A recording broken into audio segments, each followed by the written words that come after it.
This show is dedicated to our good friend Fender. He was the best deer and turkey camp dog we've ever known. Rest in peace, my friend. We'll miss you, buddy. Deer, when they're hit, depending on how they're hit, but they typically, particularly if it's a visiting buck, because bucks roam during breeding season, particularly if it's a visiting buck, if they get hit, no matter how they're hit, if they're not dropping dead momentarily, their goal is to get back to safe zone, whatever they have identified as safe zone. So if safe zone is 5 miles away, that's where they're going to go if they're not dying. And if they're dying, they're going to make an attempt to do it. And if water is on the way there, they will die in water. If water's not on the way there, they might not. Big Buck Registry's Deer Hunting Podcast, episode number 254. Wounded Deer Tracking Dogs, the Blood Trailers. Diane Richardson, Joanne Greer, and Mike Lafleur. Support for the Big Buck Registry and the Deer Hunt Podcast comes from Hunter's Blend Coffee, imported directly from family farms, roasted and brought to you by hunters who support the hunting industry. Polar Works Coolers and the Chill Zone, specializing in the most durable, reliable thermal cups and coolers. Keep your drinks hot or cold in any element. Covert Scouting Cameras, remote cameras for hunting, wildlife, and security. Morse's Sporting Goods, a full line of sporting goods without the sales tax. And Big Buck merch. You can get cool, high-quality Big Buck t-shirts, long-sleeve t-shirts, and hoodies. And show support for this podcast by visiting www.bigbuckregistry.com/MERCH.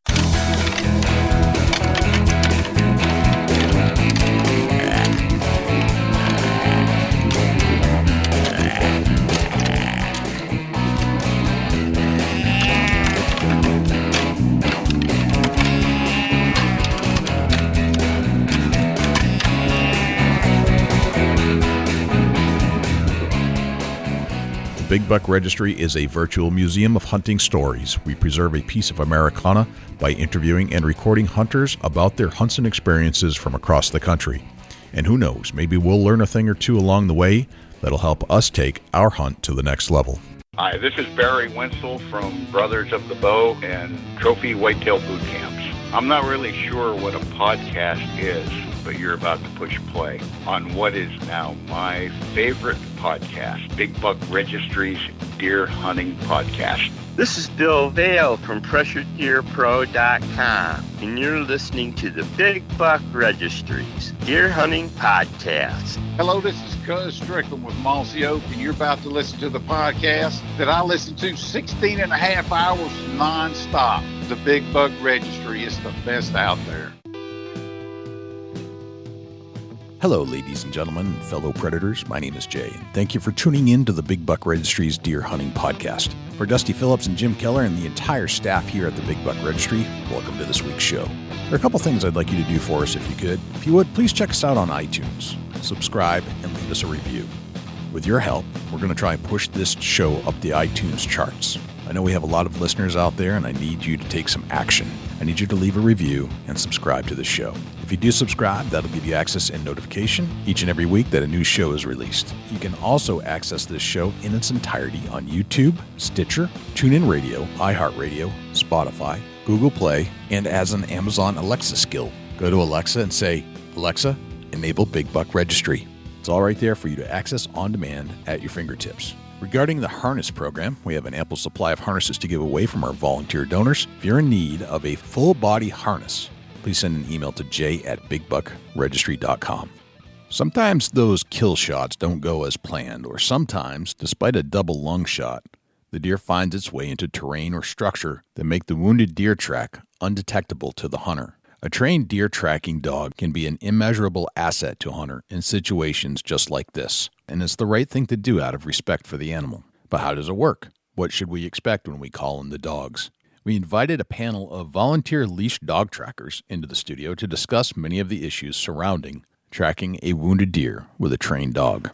We'll turn to our entire conversation with Diane, Joanne, and Mike in just 1 second, but before we do, let's hear from our friends at Polar Works Coolers and Jim Keller with the Deer News. Folks, I want to tell you about one of the best coolers I've found for the price in quite a while. I always wanted one of those high-end coolers because of the quality that I had heard of, but I couldn't justify the price. Then I found Polar Works. Finally, I found a company that understands quality and affordability. The Polar Works lineup is extensive and is filled with Polar cups, Polar tubs, and Polar soft coolers. What do I love about these coolers? Well, for one, the ice stays frozen for a long period of time. But they've thought of other things in their design. For example, drain speed. No one likes a slow drain after a long weekend on the trail. And there's the non-slip Polar feet. Polar feet will prevent sudden movement when you're on the move. Polar tubs hold ice for such a long period of time because of the 3-inch insulated walls, the heavy-duty gaskets, and the fail-proof hinges, which guarantee a freezer-tight seal. So check out polarworks.com when you're considering your next high-quality cooler without breaking the bank. That's www.polarwerkz.com.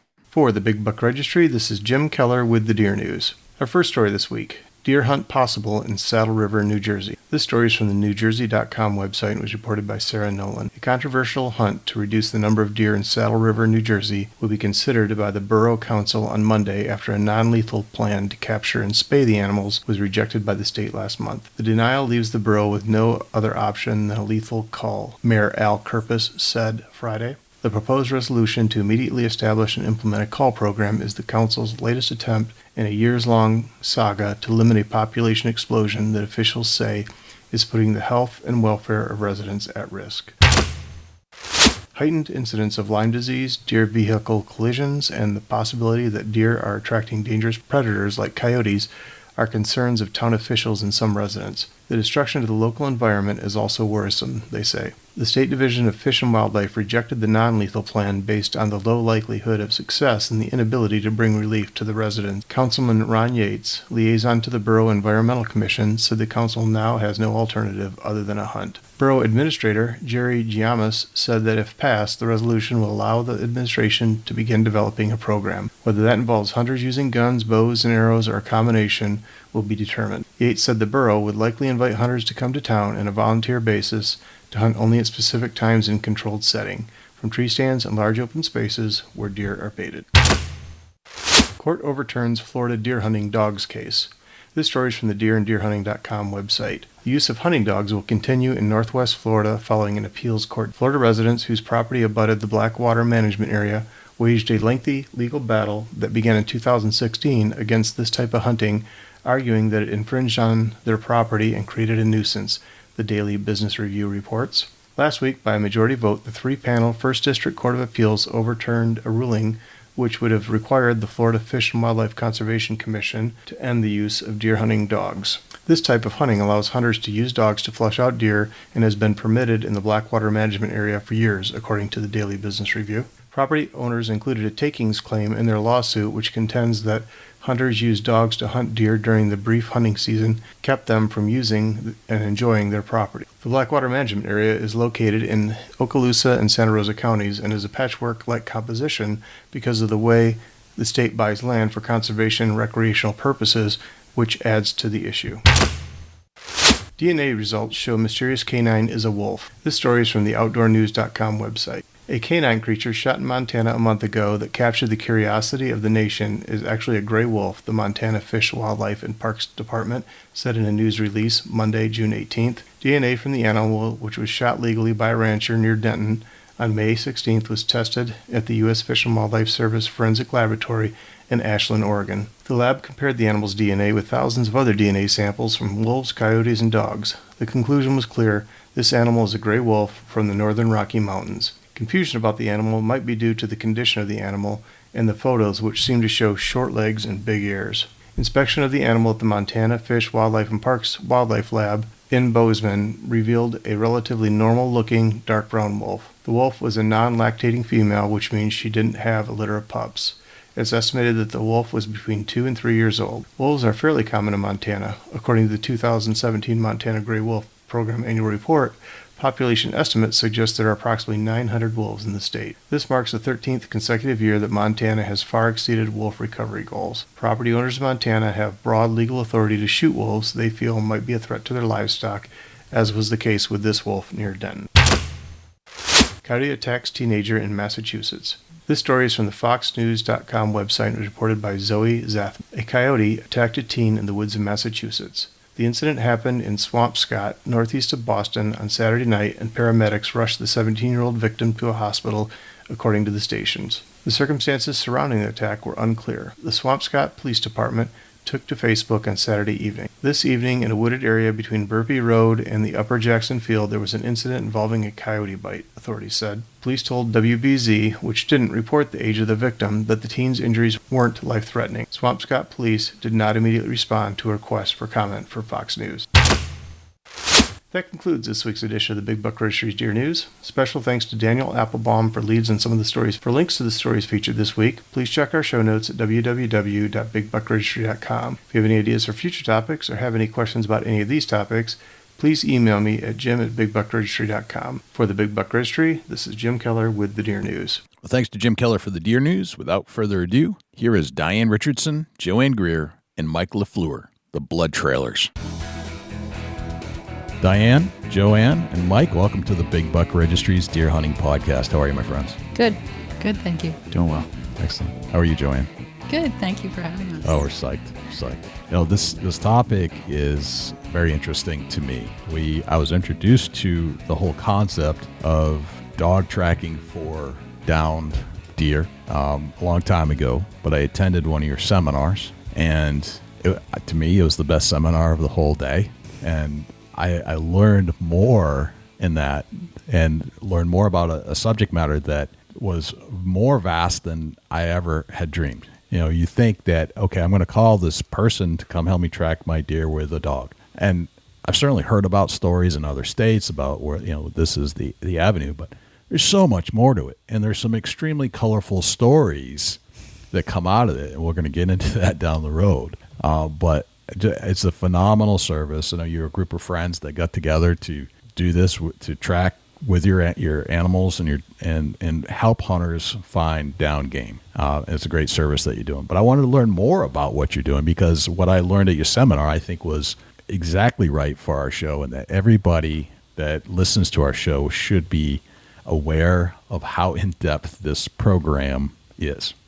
Diane, let's start with you. Tell me a little bit about yourself, who you are, and which associations or groups you're associated with. Well, I'm Diane Richardson. I'm from Springfield, New Hampshire. That's up in the Lake Sunapee region. I grew up pretty much in that area. I've done both competitive tracking with AKC, which is human tracking, and also I do human tracking. Human tracking. Okay. Well, it's a titling sport. Okay. And then I ran into Ed Wills back in maybe 2006, and I got the Genonese book at a outdoor show on training dogs for finding wounded deer. Is it finding wounded deer or tracking? For finding wounded deer. Okay. And so I was with Ed, and Ed was in the process of making it legal here in New Hampshire.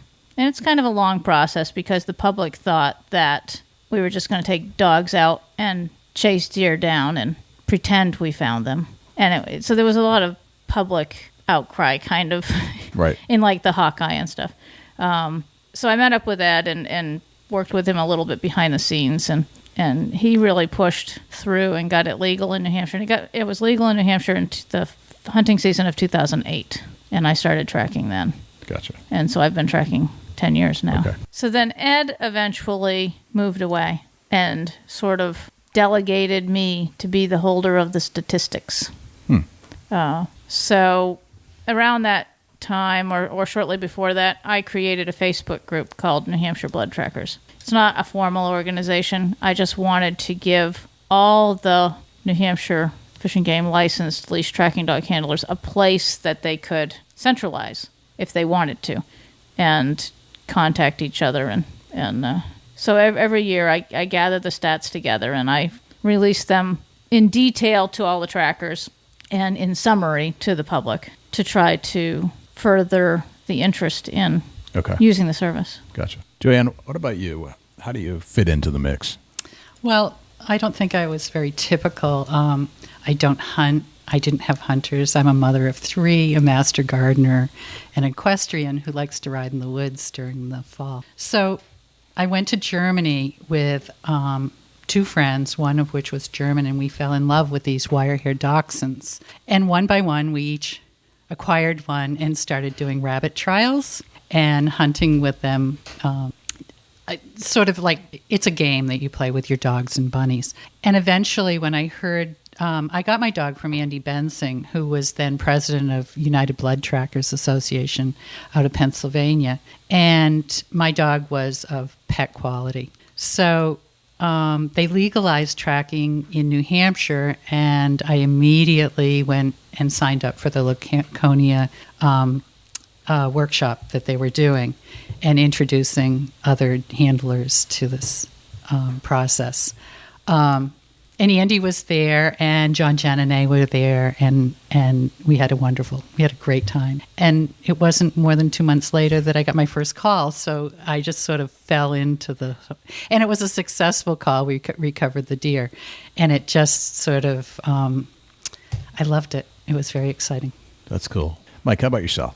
How do you fit into the mix? I come from a strong hunting family. I was born and raised hunting. Did quite a bit in Vermont. I've got 2 uncles that own dairy farms, and very familiar with tracking deer and finding deer on our own. And one thing I'd like to mention with the leash dog tracking is, the gist of it is we want hunters to find their deer. The leash dog tracking is a tool, and I think social media has really come into play with it. In the last couple of years, that everything that you see on social media now is when somebody mentions that they hit a deer, the first thing that people say is, "Well, call the dogs, call the dog." And don't get me wrong, I love to see my dog work, but I'd rather, have a hunter find his deer on his own if it's findable, if it's recoverable. And some people just don't know how to track. I was fortunate enough to be born and raised with it. You learn the little tips and tricks of where to look, how to look, read what the deer's doing. And I'll tell you, since I've been running the dog, let me back up. I ran a small guide service, and one year we lost 3 bear, one right after the next, and really set me back. I felt that I was a very accomplished eye tracker. I could track animals on my own very well, and we lost 3 bears, and I said, there's got to be something different. I got to do something. And I looked into leash dog tracking, and this was a year just after they did the big seminar up in Laconia with United Blood Trackers. I'd missed that. But I got in contact with John, Yolanta, Jen, and I, and read their book, which is the Bible for leash dog tracking, and profound respect on John. And anyways, I ended up getting a dog bred through their breeding program, and my dog's name's Ted. In Ted we trust now. You learn to trust your dog. Ted will be 8 in October, so roughly 7 years of tracking now with him. And I wouldn't trade it for the world. It's a great experience, and you learn so much from not just what you thought you knew about deer tracking, my background, but what the dogs will show you is a whole other world of it. It's really cool. It's amazing. Yeah, I like to say that whatever you thought you knew about deer behavior, you start tracking a few years with a dog, and that all goes out the window. I bet you've learned more with your dogs than a hunter could learn in a lifetime about where deer go. Absolutely. The old wise tales of, wounded deer, a wounded deer won't go uphill, or, a gut shot deer always goes to water. And I'll make a shout out to Roscoe Blaisdell. I've tracked a deer or 2 for him, and he's always said, a gut shot deer doesn't always go to water, and a large percentage of my gut shot deer will go to water. And I had one this year, and I was adamant that most of my gut shots go to water, and he was adamant that they don't. And this year I did one, and I had a gut shot deer climb uphill, and we found it on top of a ridge, and there was plenty of water, stream bed, brook bed, where this deer could have bedded and typically should have. And this one bedded on top of the mountain, and I was impressed. I made a shout out to Roscoe. I said, "Hey, you are right. You always learn something new. You you like to think that you know everything, but you don't. And it's a great opportunity to be humble about it and learn from those experiences. Gotcha. I think one of the hardest parts though is that we track anywhere between say 20 and 80 tracks in a year, and the hunters are sometimes really hard to convince that we and the dogs are right, and that the deer went left instead of right or up instead of down, and sometimes they're a real hard sell. They're a real hard sell sometimes, but sometimes we track more deer in one season than a hunter has their entire life. Right, makes sense. How did you all meet? This past winter, or 2 winters now, we've gotten together after hunting season at a designated place. It gets larger and larger each year. And we've all become great friends. It's a close-knit group. We rely on each other. If I can't get to a call, I call out to another tracker. It's a wonderful group of people, and hopefully we have each other's backs all the time, and we're on it, and we compare notes and we learn from each other too. Gotcha. So each one of you are licensed in the state of New Hampshire as leash trackers. Yes. Okay. All right. And so, how many are there in the state of New Hampshire? I can answer that question. I bet you can. You're the stat lady. Well, I don't have all the stats, but no, I'm sure it's off by each year. I mean, I have all the stats at home, but I didn't bring them all with me. Each year, it grows a little bit. We tend to average between around 16 and 26 trackers. Not all of them track publicly. Some of them are what we call friends and family trackers. Okay. They get their license to help their friends and family, so they don't take any calls. And there's 1 or 2 guys that are guides and only track for their clients. So I can pretty much see that at the end of the season. You can ask not to have your name on the fish and game list, and you don't get public calls that way. But last year we had 26 trackers, which is quite a few, and that counts the friends and family trackers and the guide. And I think that's the most trackers we've had. But typically it runs between 17 and 26 for the whole state. But most of them are in the southeast section of the state. Gotcha. Okay. You talked about legalization, where it used to not be legal in the state of New Hampshire, and it's not legal to track deer with leashed dogs in some states still, from what I understand. What was the perspective of the state before it was legalized? Why wasn't it legal way back? I just don't think it's traditional in New Hampshire. It's a European tradition. Okay. In some countries, it's mandatory to have a tracker lined up before you go out hunting. And we had a tracker here, Joe. We had Joe here from Germany.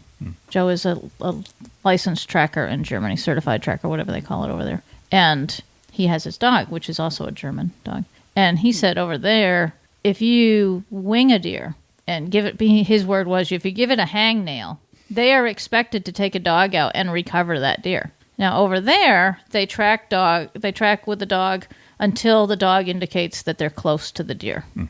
And then they slip the dog and let it run loose and bay the deer. In most northern states in the U.S., the dogs have to remain on a leash. In a lot of the southern states, there's the option to run them loose. In the United States, I don't think I'm very comfortable with running my dog loose after a deer. Right. But it's a European tradition, and it came to. Were the Jennings the first people to bring it to the U.S.? Do you know? They started Deer Search. I'm not sure. Andy had a lot of connections in Germany also. And I think New York was one of the first states for it to be legal, because that's where the Jennings are. And they started an organization called Deer Search, and then they started United Blood Trackers, which is a national organization to unite hunters and to work on legalization. And Mike and Joanne are members of that, and they can speak more about that. Okay. When did it become legal in New Hampshire? 2008. 2008. All right. And do you remember the process? Were you involved back then, or was this you were? I was at the very beginning because I had a dog, and I was told it probably would be a good tracker.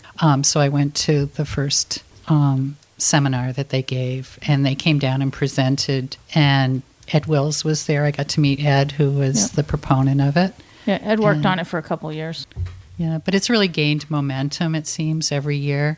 You come in some days and there's 8 and 10 messages on your answering machine by noontime. Wow. It's just overwhelming. It seems like it would be accepted as a good thing, not a detrimental aspect, right? It depends on who you talk to. Okay.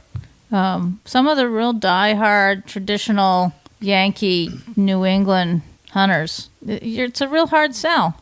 As each year goes by, though, we're winning more of them.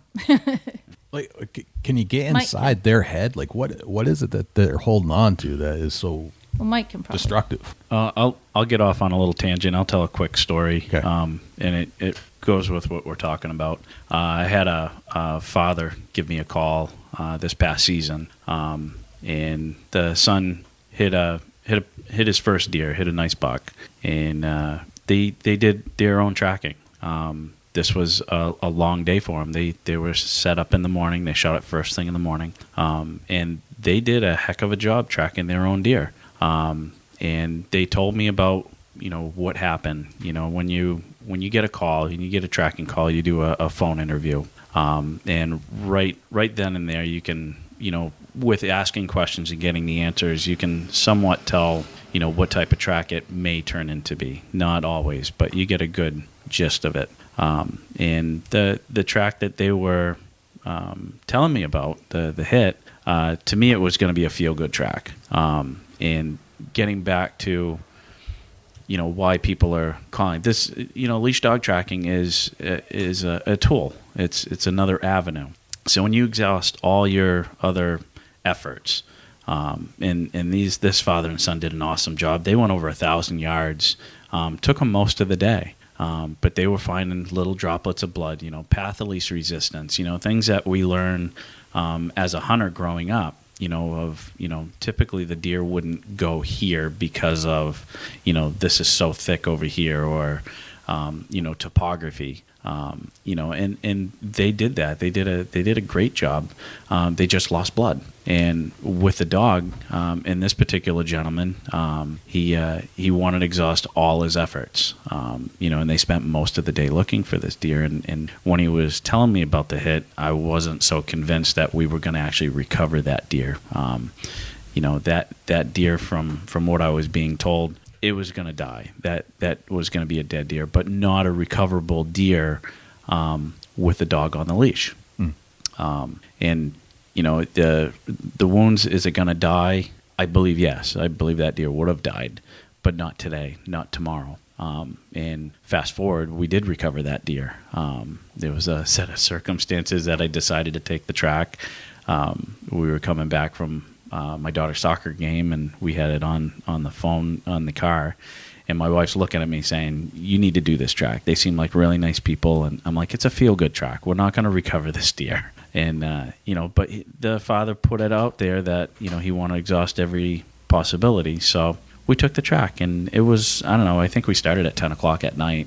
We recovered that deer at 1:30 in the morning. Unfortunately, the coyotes had killed the deer. And it got the deer got stuck in the brook. And I can go on about the track, how it went. It was amazing what the dog did. It was just a great track. But what a feeling, what an accomplishment of, somebody trying to recover their deer on their own, and they did a great job. But when you lose sign, and there was no blood for the last 700, 800 yards of that track, and just trusting the dog, and learning to read the dog. It just doesn't happen overnight. You don't get a puppy and you think you're going to have the greatest tracking dog. It takes a lot of work, a lot of effort, and a lot of dedication. You basically get out of what you put into it, and people getting new puppies, training new puppies. We've got some people that are actually they attended our seminar that we did there, and they're in the process of training their dogs. And the dog has it built into them. They're wired for it.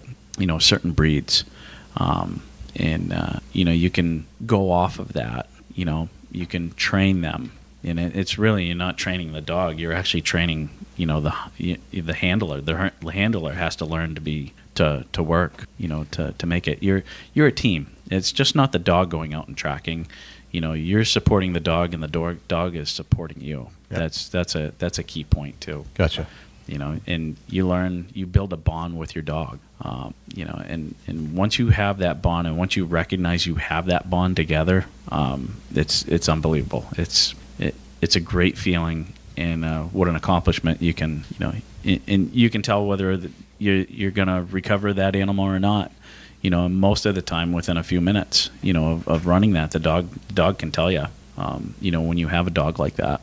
Gotcha. Yeah, I do think, though, that a lot of people just are stuck. Less than before, less than in years past. This was a really good year. We had 409 total tracks this year. And 2014, we only had 125 total tracks. Okay. So this was a good year. But you get people who think, if you can't find your own deer, you don't deserve to have your deer. You're not a good enough hunter. And so they're either not going to call a tracker because they think it's a blow to their ego, or they're going to wait until they and 20 of their best friends have grid searched for 12 hours before they call us and make a big mess. Right. Let me throw this out there then. Are there stats, and I would assume no matter what the number is, that it's got to be skewed because of ego, embarrassment or whatever, but how many deer actually go missing after a hit? I don't think anybody keeps those stats. I don't think they do. No. And I'm not sure that anybody would necessarily admit that, even if you had them. You don't have a number, hey, I hit a deer unrecovered. No, I don't think anyone's got those stats. But that would be an interesting stat to know, right? Like, look, how much more effective is deer tracking versus... Well, I know that the national average and New Hampshire average for recovery for the dogs is around 33 to 35%. Okay. So the rest of them are either deer, like Mike was talking about, they are going to die, but they're not going to die today, tomorrow, or the next day because they're too mobile. Right. You get out there with a dog and a handler and a hunter and whoever else in the peanut gallery is coming with us. And some of these deer who are still highly mobile, you're not going to catch them. A hunter might be better off going in and still hunting that deer instead of having us come in. Right. But some of the deer we track are never going to die. They're they had a haircut or something, and some of the deer are lightly wounded, but still really mobile, and we can't catch them. And probably the hunter, even still hunting, couldn't catch them. Right. And some deer are just complete misses. We'll get there, and it'll be like, there's no way you hit this deer. Right. Oh, look at all the blood. I got all the blood. That deer's definitely dead.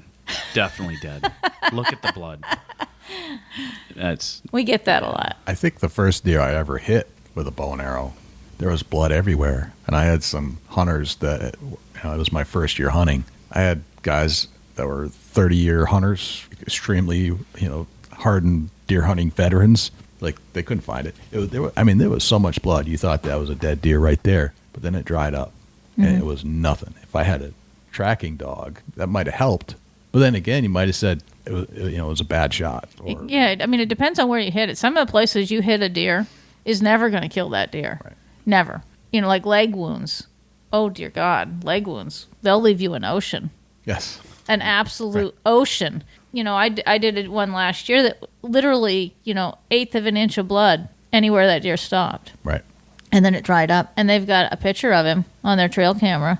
He's 3-legged, but he's perfectly fine. Did you recover the arrow on that? Yes, Yeah. I did. And blood-soaked tip to tail? It was. Okay. It was. Were you in the stand or on the ground? I was in a stand. Okay. In the stand, how high up? Granted, this was 20 years Yeah, ago. oh yeah. But I think it was probably 15 feet up. Okay. Thereabouts. And how far was the deer? I think it was about a 30-yard shot. 30 yard. And how was the deer positioned? It was broadside. Head was to my right. Okay. Tail was to the left. Completely broadside, quartering away? I think it was slightly quartering away, but very slight. Okay. And you recovered the arrow. What did the deer do when the arrow hit him? That's the part that's foggy because it was my first deer. Oh, yeah. I'm not sure. You can see where I'm going with Absolutely. this, though. Yeah. I know where the deer went. Yeah. And it started kind of to veer off to my right and then did a hard left and headed back out through a swamp. It was impassable, but it went from a puddle to a drip to nothing. Yeah. You could see the direction that it went, but then there was nothing to follow. Yeah. Did you smell the arrow? Back then, no. Yeah. Today, I would smell it in a heartbeat. Right. Yep. Yeah, you learn a lot in 20 years. Oh, absolutely. Right. No, and I'm not shaming. That's not. Right. There's so much to learn. We just did a seminar. We did a really cool seminar. Mike picked us up a roadkill deer, and we did some demonstration shots to show the attendees the sign.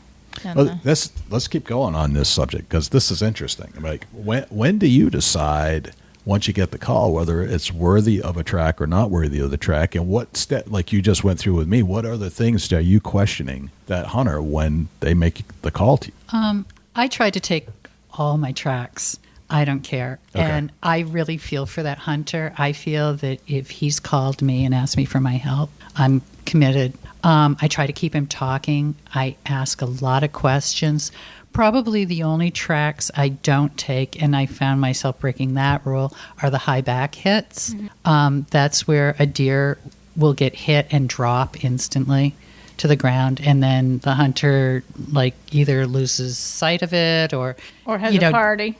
Yeah, and the deer gets up and runs away, and that happens 2 or 3 times a year. There is blood with those sometimes, and I'll go out and check for them. But it's a really good hunter that calls a tracker, I think. And I like to keep the hunter talking. The more information they can give us, how did that deer act when it was hit? Did it creep away? Did it bolt? Did it jump? Did it go down in front? So the more you can talk to them on the phone, and when you get to the site with the hunter. Yeah, because sometimes it changes between the phone call and the actual in-person. Yeah. Does it? Okay. Oh, yes. And you have a vision in your mind. You're imagining that deer and how the hunter's reacting, and you've got a picture in your mind, and you just want to reinforce that and understand if it was a pass-through shot, if it was if the deer went down in front, is it a leg shot? What does the blood look like? Is it a muscle wound? And you're just looking at all the evidence to kind of picture where that deer is going to be or where it's going to go. Yeah, I mean, there are some trackers that do screen their tracks, but I think the majority of New Hampshire trackers, if they've got time, they'll take almost every track. If I screened, right. I'm up in an area where I get a lot less calls than in the southern part of the state, and if I started screening my calls, I'd never go out. Right. Right. That's a good point. And that is a good point. Southern New Hampshire, and I think with social media has been a huge push. The word's getting out about leash dog tracking because of the success. People. You find a deer for somebody that couldn't find it on their own. They made a valiant effort, and it may be just that the deer didn't bleed for a couple 100 yards, and then boom, you got one drop of blood. Or it just dove in somewhere and they've walked by it 20 times. We've had that in tall swale grass. Yep. The dog goes out there for 3 minutes. They've been out there for 2 hours, with 5 guys zigzagging through the swale grass. And unless you step on that deer, you're not going to find it. And, within 3 to 5 minutes, the dog jumps on the, that right there is, that's awesome, I mean, for that hunter, that's awesome because I've been in those scenarios where you look and you look and you look, and it's just the terrain. You can't help. I mean, we're not dogs. We can't smell for the most part. We can, you could walk right by that deer 100 times. Yeah, we've probably all done tracks where you found something that the guy has walked past. I mean, right. I did one, a couple years ago, and the deer was right there. Mm-hmm. And they didn't know about trackers. And they had looked for 3 days in 90-degree heat for this deer. And it was literally that they had to have walked past this deer no less than 50 times. But it was in grass that was over their heads. Right. And the dog just went, it was like a 5-second track, But, it was ruined at that point, Right. But and then there's others, where they go miles. I've gone 4 miles and not got the deer because it wasn't dead. Let's talk about some of the rules that come into play. Like you're licensed, and with licensing come a whole slew of rules, right? Mm-hmm. So you must have to abide by certain. Yeah, we don't work for Fish and Game. We're not fishing. No, game. that's a fallacy. Everybody thinks that we work for Fish and Game and we get paid. Yeah. And in New Hampshire, we're not allowed to charge a fee. Okay. In some states, they can charge a fee. In New Hampshire, we're not allowed to charge a fee. We can take tips or donations, if I've gotten a half a gallon of maple syrup, but we're not allowed to charge a fee. We don't get paid by Fish and Game. In fact, we have to pay for the privilege of doing this. We have to have a hunting license and a tracking license. Okay. And but we do. We have a lot of rules, and we actually have more rules than some states. And we have rules as to orange, and we have to call in before we go. I'm looking for my piece of paper right here. Yeah, no, that's fine. Go ahead and take a look. So you have to be on a leash. Like you can't let the dog roam free. No. Which is interesting to me because you think about like a bird dog. They can roam free. Oh, absolutely. And I assume that these dogs are not just going to take off on you. They're controllable like a bird dog. Well, no. No, not necessarily. Interesting. Yeah. Okay. And basically, you're teaching the dog to hunt deer. Okay. And here's my thing with letting the dog off leash. And this is a new concept. We don't have that option to do it here. We have to be on the leash. And I just don't understand of running the dog off leash. When I run my dog, I know what deer I'm tracking. That he can tell me. You can distinguish between other deer. So if I put him on one particular deer and he can lock on that one deer, we can follow that deer. Minus, if that deer is running, and you've got bounding tracks, you got 30 feet in between each track, each hoof print. It's a lot for him to process what deer he's tracking. Deer have individual scent in their hoofs. Okay. And on top of all the other scent from a wounded deer. And he can distinguish between different deer. I was just going to ask that. How do they know that it's that deer? Because they're a dog. Because they're a dog.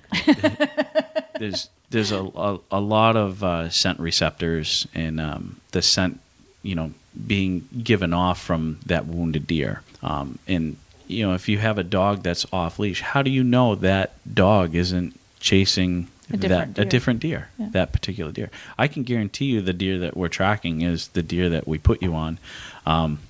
We've actually, I tracked one this a few years ago and recovered it, and it was a doe. And the guy says, "Oh no, it was a nice buck."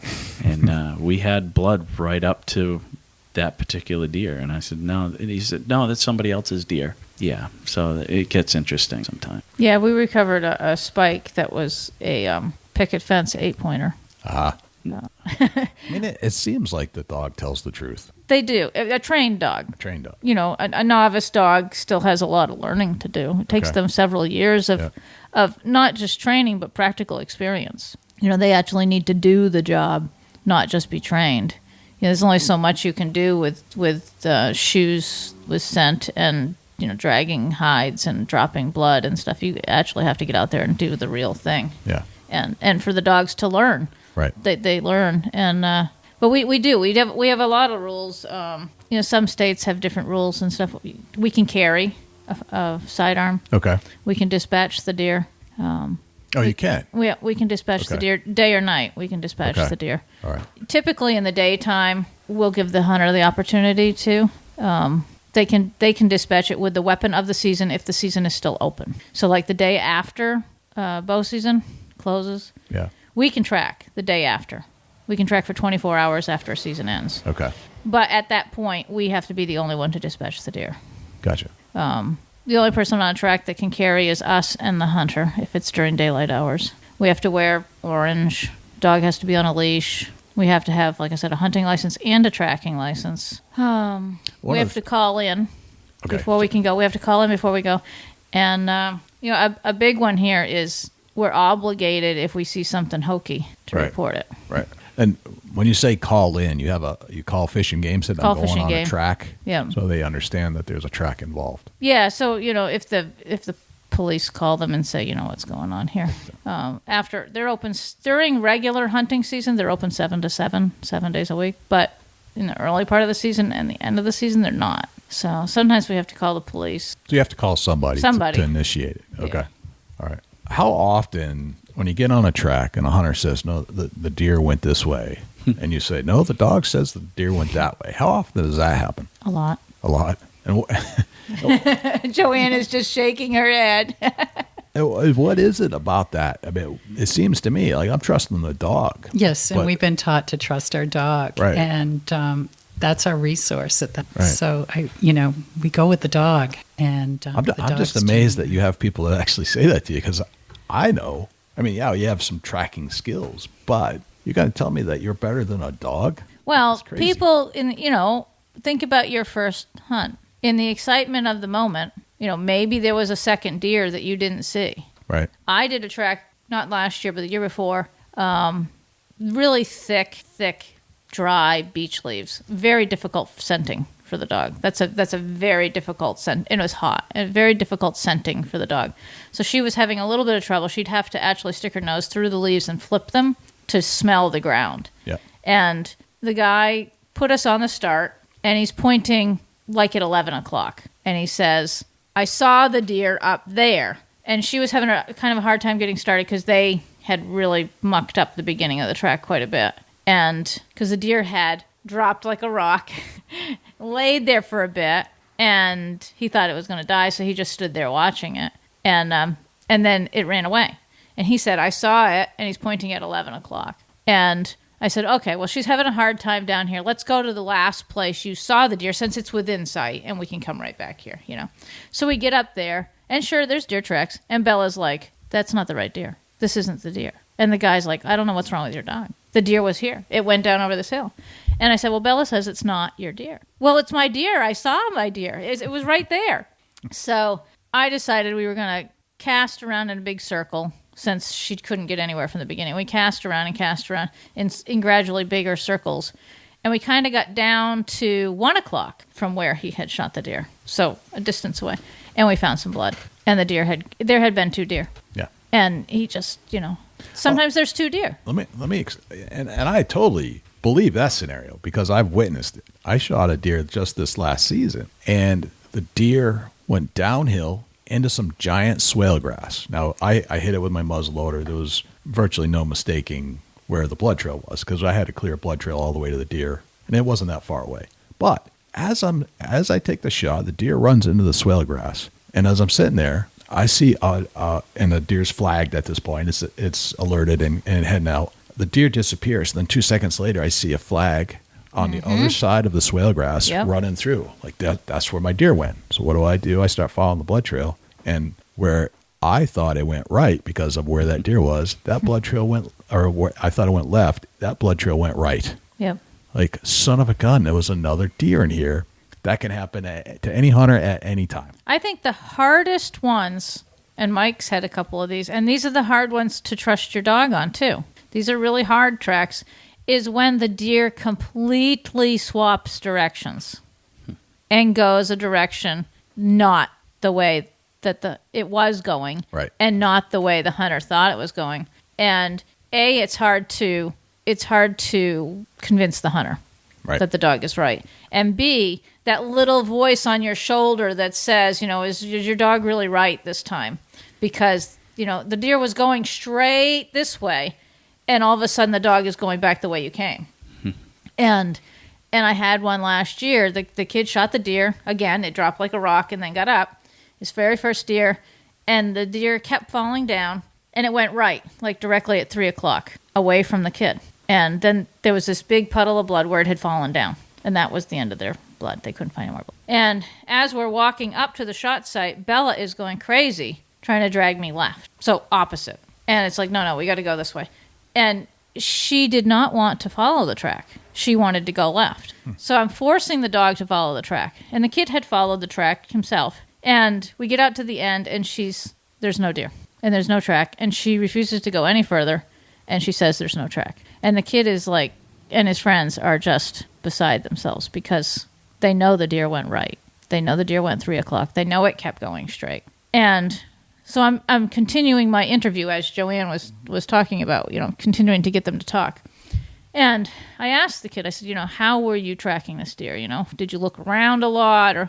So he'd gone up to where he'd shot the deer and it had fallen. And he's standing there staring at it. And this is a like a bench.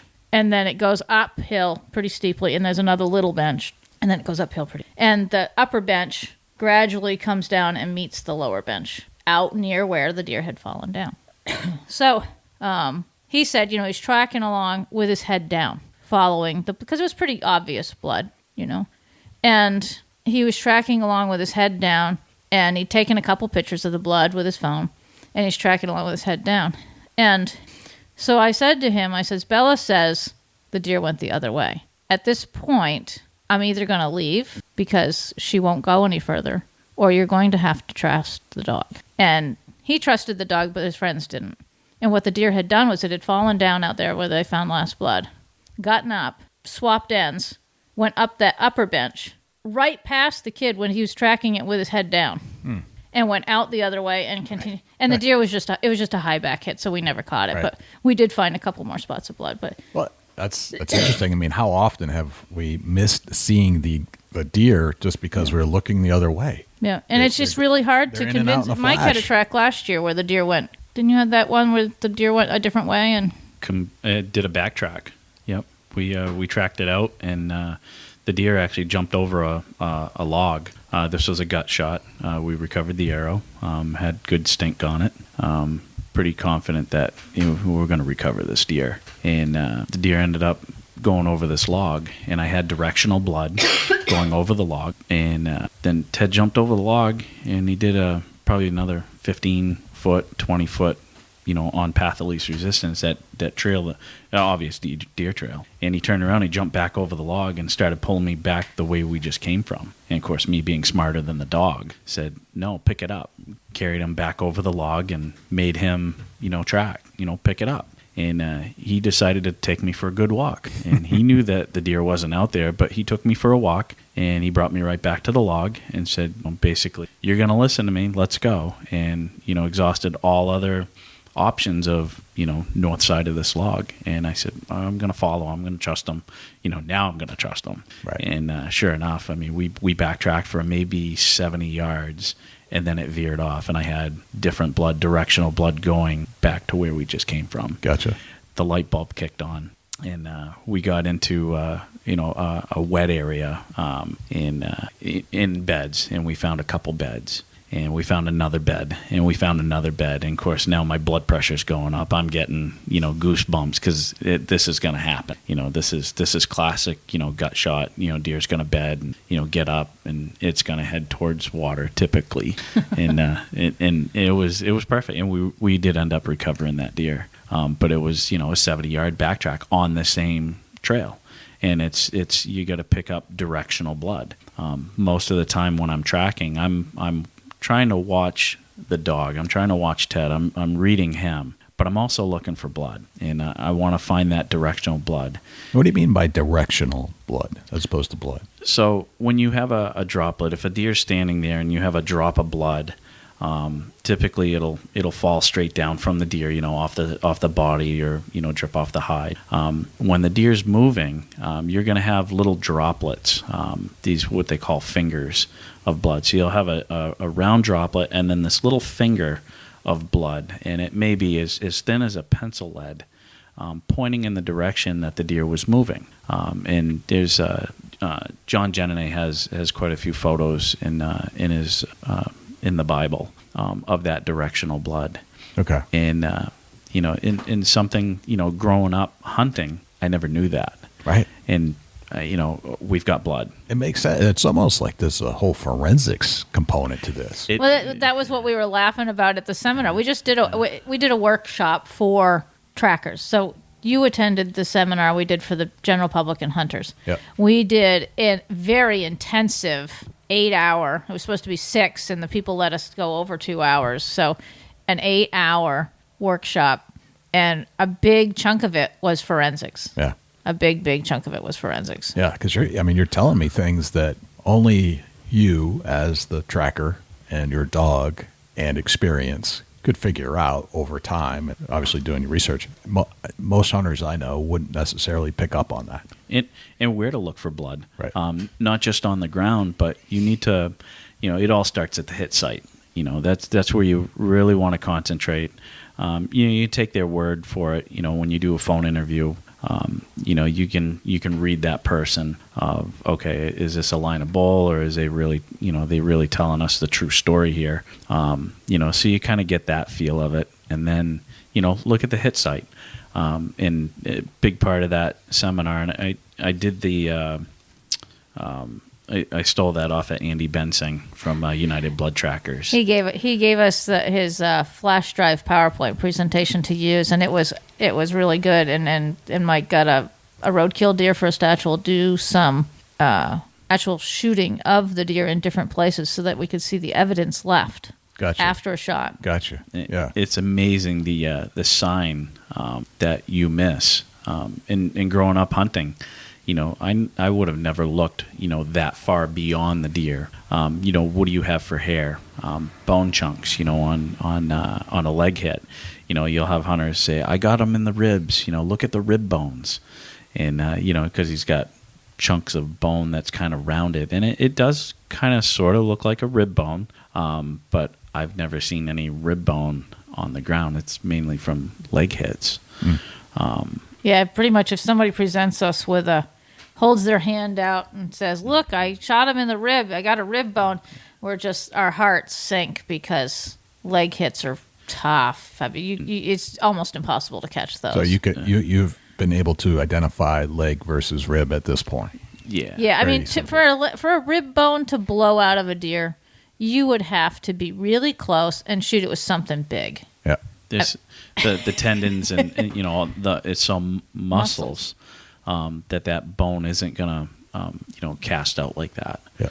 The legs are just tendons; they're not really much muscle. Right. What are some of the other things that you've learned over the years that you thought to be true as a hunter, but have learned to be not true as a tracker? Anything else that kind of comes to mind? Like, hey, these are some aha moments that wow. Back to the gut shot deer always go to water. Okay. I mean, deer when they're hit, depending on how they're hit, but they typically, particularly if it's a visiting buck, because bucks roam during breeding season. Particularly if it's a visiting buck, if they get hit, no matter how they're hit, if they're not dropping dead momentarily, their goal is to get back to safe zone, whatever they have identified as safe zone. So if safe zone is 5 miles away, that's where they're going to go if they're not dying. And if they're dying, they're going to make an attempt to do it. And if water is on the way there, they will die in water. If water's not on the way there, they might not. I think, Joanne, didn't you get a deer for Roscoe maybe that was up on the hill behind him that got shot? Mm-hmm. Yep. Yeah, no water. No water. No, we found quite a few deer got shot with no water. Yeah. One of the things that I've learned, and you guys can correct me on this, is we generally don't find double lung shots. Okay. Oh, yeah. The hunter finds those. Yep. But we are told all the time that it was a double lung shot. Oh, yeah. The shots are perfectly broadside, both lungs, right in the money. Right. Yeah. I've never found one. That brings up a good point. Like, you're probably not called in on the good shots. You're called in on sometimes. Sometimes. Okay. Sometimes, yeah. We do have a lot of good shots, and they still need tracking. I mean, I did one last year that it was, we joke, Mike and I joke, because I'm up in the Lake Sunapee region, so it's kind of rugged up there. Sure it is. It's not flat. And the southern part of this state is flatter. Right. With exceptions. So Mike and I have this running joke that there are Diane tracks and there are Mike tracks. Well, I got a call in my area for what I call a Mike track. And it was a guy, shot the deer perfect. He just couldn't find it. I mean, it was a perfect shot. The deer was dead. The deer was only 100 yards away. He couldn't find it. And it was what Bella considers an easy track. And we did a couple of those last year, but what Bella considers an easy track and what the hunters consider an easy track are different. Right. What the hunters consider an easy track, they don't call us. But it was a perfect shot. Literally perfect shot, and the deer was deader than dead. So we do get perfect shots if the hunter just can't find the deer. If there's no blood, that's the kicker. Yep. Some of these perfect shots are no blood. Right. I shot a deer a few years ago, shot it right in the heart, not a drop of blood. I had to take my own dog out to look for this deer, which was right there. Just I couldn't see it. I couldn't find it. Yeah. So some of these perfect shots either don't bleed, or they bleed slow enough that the deer can. Yeah. I've had shots that were The deer died. It was 300 yards, 400 yards of no blood. We found the deer by a grid search. Yeah. Right? Yeah, I mean, if we had a doe shot by crossbow, should have by all rights been right through the heart. Yeah. The hole was right behind the leg. She went a good way, so obviously it wasn't right through the heart. Yeah. Or grazed it or something. And she was dead in someone's backyard. Yeah. And Mike's found some, and they're not places you would look as a hunter. Well, let's take a coffee break. And when we come back, we'll continue our conversation about wounded deer tracking dogs with Diane Richardson, Joanne Greer, and Mike Lafleur. Hello, I'm Grant Woods, and as a wildlife biologist, I've learned through the decades that big antlers start in the dirt. It's all about quality soil. Years ago, when research clearly showed that tilling, disking, or disturbing the soil decreased the quality of soil, I changed to a no-till system. As the research progressed and more people were focused on soil health, I changed to using cover crops and keeping a living root in the soil as many days throughout the year as possible. Now our food plot systems actually improve the soil instead of degrade it, and we're growing larger and healthier deer. In a similar way, I've learned that several coffee importers don't hold the same value for natural resources that I do. They actually do things that harm the environment instead of help the environment and the people that work those coffee plantations. It's even more discouraging that several coffee importers actually support lobbyists that are against hunting and our hunting traditions. Last winter, I met Ken, Paul, and Mike, 3 brother-in-laws that love coffee and hunting. Due to their love of coffee and, quite candidly, the people that grow and process the coffee, they work to bring us Hunter's Blend coffee. Paul, Ken, and Mike buy directly from the coffee producers. This allows them to pay the producers at least twice the normal rate and be able to donate to hunting organizations. I love it when I have an opportunity to purchase from folks that want to protect our natural resources and the people working the land and protect hunting and the hunting heritage.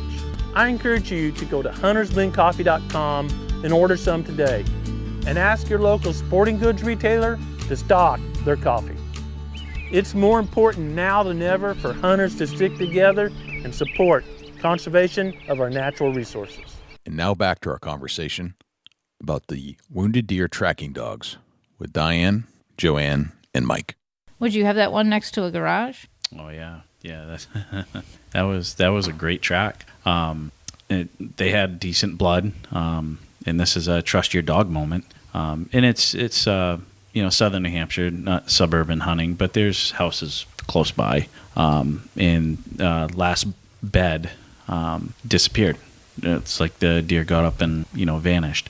They couldn't track it anymore. So obviously they called me to bring the dog in, and Ted started bringing me up. You could see the neighbor's house lights on, and we're starting to get fairly close to it. And the guy says, "There's no way the deer went up there." And I said, "Just let me trust the dog for a minute. Just stay here. I'll be right back." And proceeded to the back side of the garage. And there's barrels. I mean, if you go on my Facebook page, I've got photos of it. That's where the deer died. Wow. It was right in back of the guy's garage. He had a boat. There was a tire, a barrel. That was not the first time that deer has been in that area. Back to the safe zone thing. Yeah, again. back to the safe zone. Right. Darren Duran down in New Jersey. The deck deer. Yes. This his dog is absolutely phenomenal. Awesome bloodline. He's done a boatload of training. His dog Theo, and I was just totally amazed. And most of the trackers, we all talk to each other because you're going to learn. I could do round table. I can talk a dog off a meat wagon, and I just love hearing the stories. And you pick up so much. And Darren called me on this one, and the gist of the story was Theo tracked this buck. And he hit the guy's driveway, paved driveway. We're down in New Jersey, very tight quarters. And Theo lost it in the driveway. And he did a bunch of searching around and just kind of gave up on it. There was nothing else that they could do. Theo lost it in the driveway, and he had no rhyme or reason. He thought he maybe backtracked or whatnot. So Darren kind of gave him I don't know what to tell you. 3 days later, the homeowner of that driveway called called the hunter. Of course, they made contact because they were in the guy's yard. Called the hunter and said, "Hey, something stinks around here." And they looked, and the deer actually climbed underneath the guy's deck. Now, he had lattice work, and where the AC compressor was, there was no lattice. The deer snuck in between the lattice and the AC compressor and climbed and died underneath that deck. Wow. And that was 4 days later. He's got photos of it. It was a typical beautiful South, New Jersey buck. Right.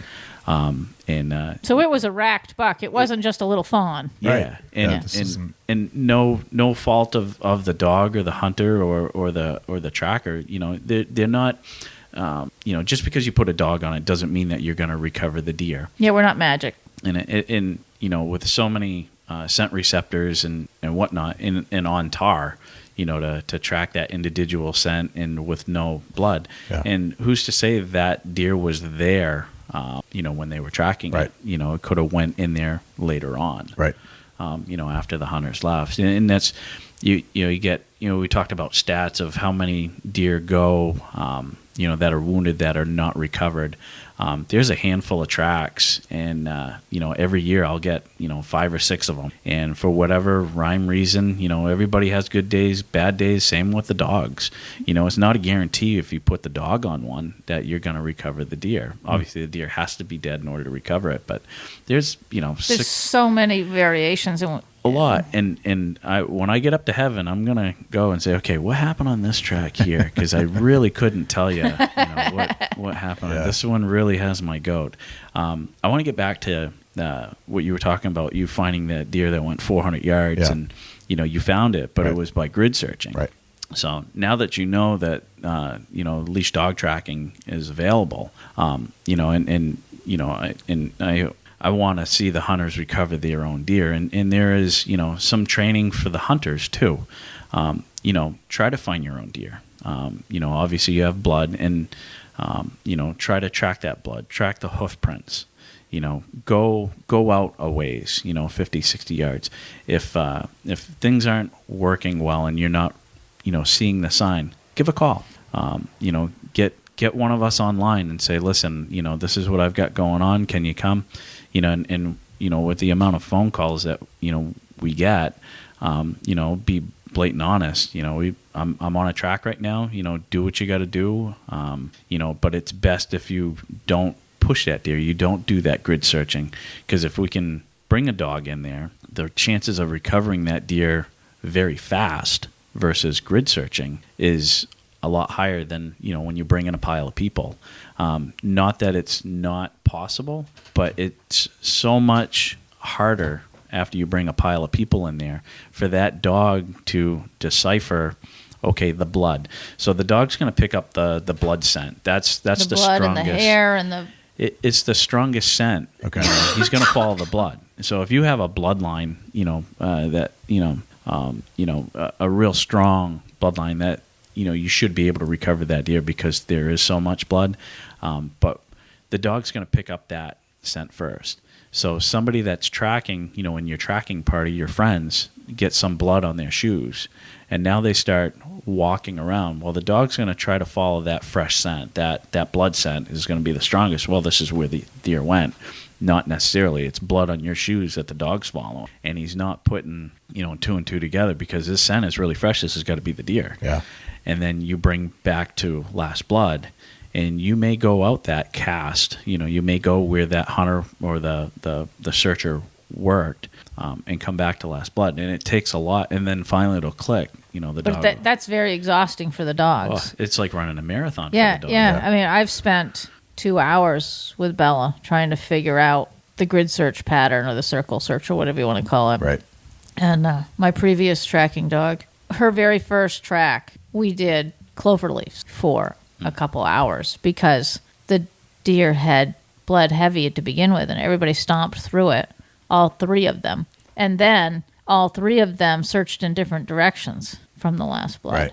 And so the dog would go out and around and back and out and around and back. It took us a long time to get out of that. Right. Because the blood is, like Mike said, the blood is the strongest scent. So we got to figure that out. And, Right. If you spend 2 hours puzzling out where people had grid searched versus 15 minutes, the dog's not going to get tired as quick. Gotcha. And Mike, you had brought up the point where you like to see the hunters try to recover their own deer, but it sounds like there's almost like a line that you can muddy it up pretty good if you go get 6 of your buddies and you walk all over the place trying to find this deer. Then calling the tracker might not be so effective because you already mucked it up. It's always worth trying, but it reduces the odds tremendously. So where's the line? Like when do you put in your effort and you decide, okay, you did put in your effort, but you didn't mess up the crime scene, so to speak? Yeah, and that varies with personalities, different hunters. I'm going to generalize, the tracker, hunters up north, they're not going to be so quick to call. They're going to wait those, 3 days later, to call the tracker. Well, by that time the animals, junk by then, especially in the heat. Right. So that meat isn't salvageable, for one thing. But if the hunter, hits a deer and wounds it and you have a good blood trail, follow it. And when you start to have that little voice on your back of your mind saying, geez, this isn't going the way I think it should be, call. It doesn't cost anything. Right. I want to work my dog as much as I possibly can. This is my hunting. I've given up hunting in New Hampshire, deer season. I'd rather track than hunt. Yeah. But I feel the pain. I feel the pain when somebody can't recover their deer because I've been in those. I've been in their shoes. And what a reward to be able to say, yep, I've tried. I need some help, and then you can bring the dog in, and the dog, is like a rock star. Right. So yeah, there is a fine line. Getting back to, go do what you got to do. Right. Try, if you can't get a tracker, because always mark your last blood, and maybe go back and mark the last several bloods. That's key. Marking. You hit a good subject right there. We're always taught that, and I don't know that it follows. Spots, it doesn't follow into practice. Okay. No, right. and not and don't mark with a GPS. Or your phone. I put a pin on my phone. I've spent an hour or more, of looking for the hit site. Interesting. So now I was they're like, not, it's not like accurate. white toilet paper or orange tape. Just mark it somewhere, wherever you found it, and then you can kind of start to see it. Yeah, pattern. I've recently. But you're saying there's more to that. Oh. Well, a lot of people are now that a lot of people have smartphones. They're dropping a pin on their phone. A GPS pin. That's not I don't think you can get that accurate, can you? No, they're not. That's the problem. Right. They're not remotely accurate. They can get you, a parking lot distance away, but we sometimes we never find the spot. Sometimes never. Right.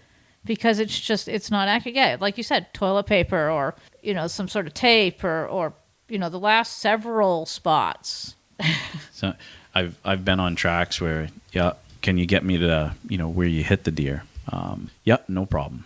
And you travel, I'll travel, throughout the state, to do a track. And I just got off the road, an hour and a half, and now you can't get me back to, to point A, right, to where it all started, or can you get me back to anything? Right. And I've had tracks where the hunter couldn't even get me back to the blood trail that he had tracked, for several hundred yards. Totally blow my mind. I just drove an hour and you can't show me any blood. Well, it's up here somewhere. Yeah. Well, I thought even if deer hunting 101. No, really. even if you think the deer is dead over there, you should always mark where the deer was standing when you shot it. Right. That should be the first thing you do when you leave your spot. You shot the deer, be it a stand or a ground blind or standing on the ground or whatever. You should always walk over to where the deer was, even if there's no blood there. Just where the deer was, and do that first. And so many people don't. Well, there's a huge scent, and from shooting that, you have evidence maybe feet up in the... That you can't see.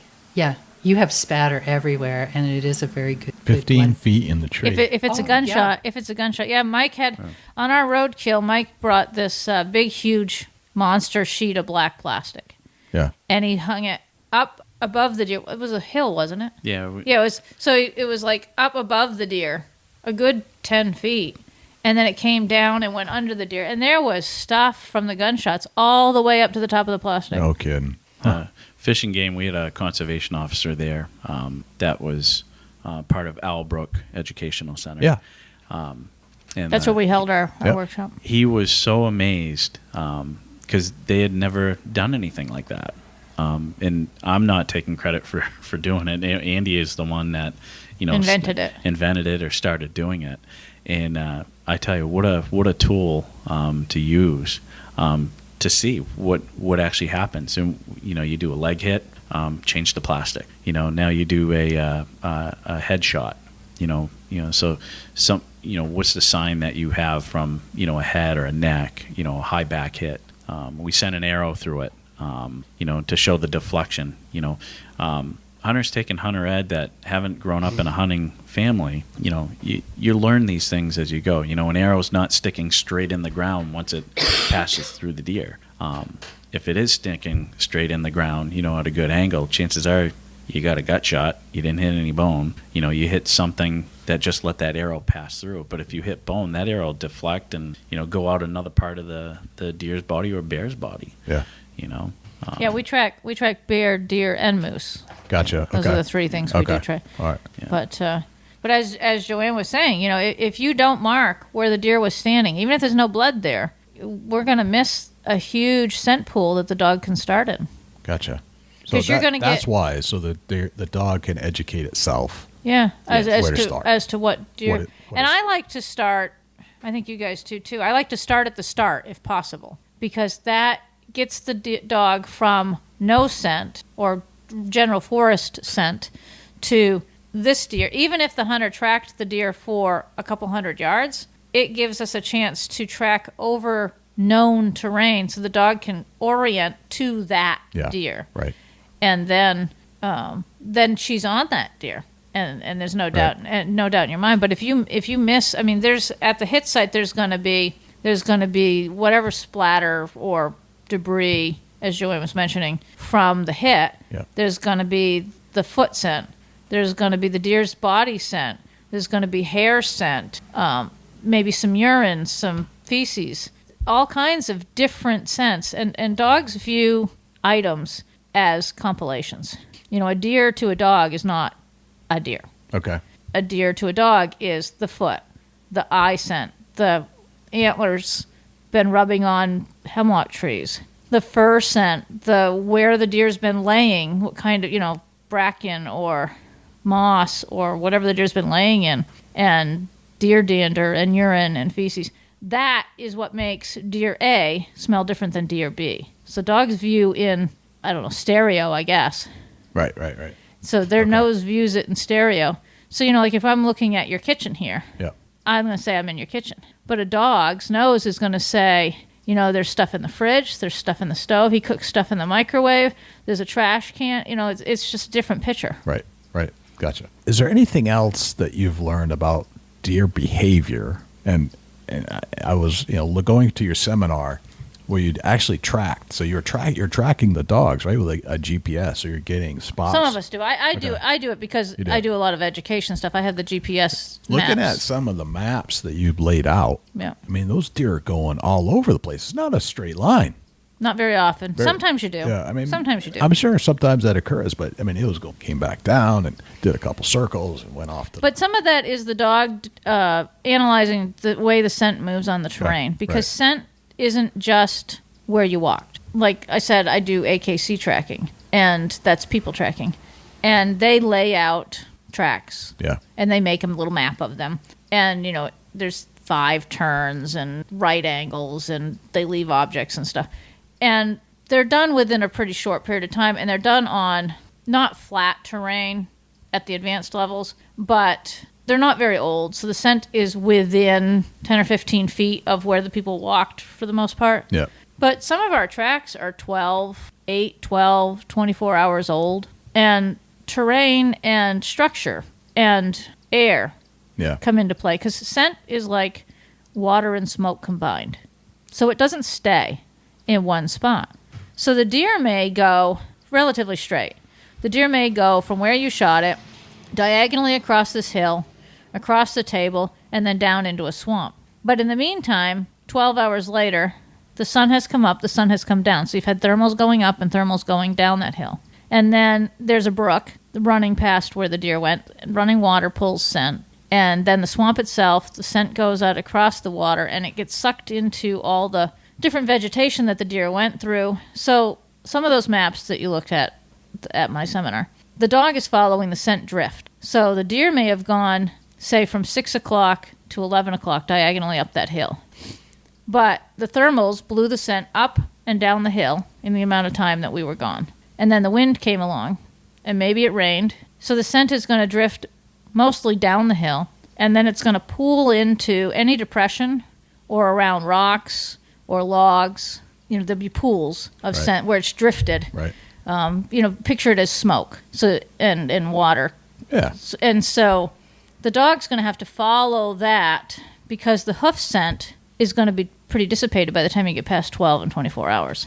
It'll be there, but it won't be very strong. Gotcha. So the dog has to determine. So a lot of times on the maps that I have, you'll see the dog looking, following drift, and then there'll be a section that's good scenting, good moist earth that's not dry, and the dog will go really straight. And then you'll get to a hill or running water or some sort of structure being stone walls, logs, depressions, and they'll get stuck. Sometimes we've gotten stuck in a blowdown section. Mike's shaking his head. The scent gets all sucked up underneath there. The deer's not there, but the dog will go round and round and round and round, and you got to get out of that spot to pick it up again on the other side. Gotcha. Okay. So it's very viscous. Yeah. You gotta, and true. Sometimes you just gotta let the dog work through it. Yep. And it gets frustrating, and I know as the hunters get frustrated with you. 10 times worse than you are, and you know what the dog can do, and you're just sitting here spinning wheels, and you know the dog's trying to work it out, and you're trying to coax him, come on, bud, work it out. And he's trying his hardest. And there's just this little cloud. If it was green, there'd be this little green cloud of smoke underneath this blowdown. It's like, oh my gosh, let's just get out of here. So the scent kind of gets stuck. Oh, it does, yeah. That father-son track that I talked about earlier, that happened. Yeah. And the deer actually walked down the brook about 70 yards. And it was running water. It was running water. So it was muck boot deep, it wasn't waist deep, but running water. And, he took me in the brook, and, you got some rocks that are sticking out, and there wasn't any visible blood, but there was scent on it. Yeah.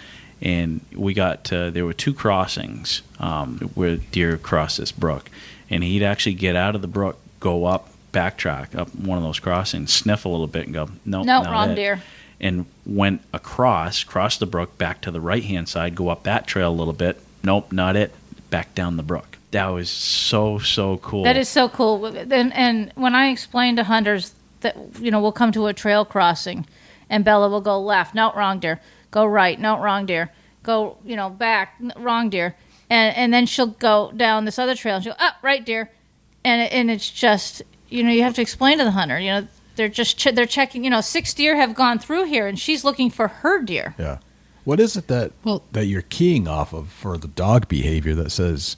They're all different. You have to learn to read your dog. Learning to read your dog is really important. Like Joanne's dog is smaller than ours. She's smaller than Ted, right? Oh, yeah. Yeah. So she's got, a totally different... reading her dog, I probably couldn't track with her dog, and she probably couldn't track with mine because we're used to reading our dogs.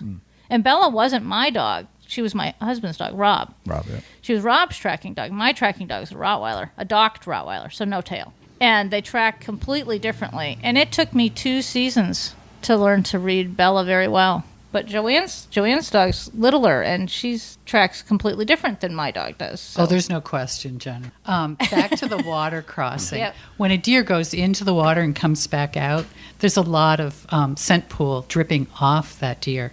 So when the dog comes out and finds a line after you've gone through water, you're pretty sure you're on that deer. There's not a lot of question. A lot of scent pool from that water. Gotcha. Yeah. That makes sense. But each dog tracks differently. Some dogs, when they're tracking, have a particular body language, and other dogs, that same body language might not mean the same thing. You have to know your dog. You have to know how to read your dog. And now that I can talk with Bella and read her, hunters kind of laugh at me because I talk to her all the time. It's like, are you sure? This way? This way? You sure? you teach your, there's things that, the dog teaches you, and then you teach the dog. It's a partnership. It's a relationship you have together. Yeah. And in New Hampshire, of course, we have to be on the leash. And I've actually trained Ted, when you're walking through the woods, it's a pain in the butt to have him on a leash. So if he's going to go left side of a bush or left side of a tree and I want to go the right side, I'll tell him left or right as we're walking through the woods. And the hunter will turn, and say, did you say something? I'm like, yeah, I'm telling him which way to go. And he can actually, I can tell him left or right. So if we're coming up to a tree and I want to go right, I go right, and he'll go to the right of it. Or I'll say this way. Or a blow down.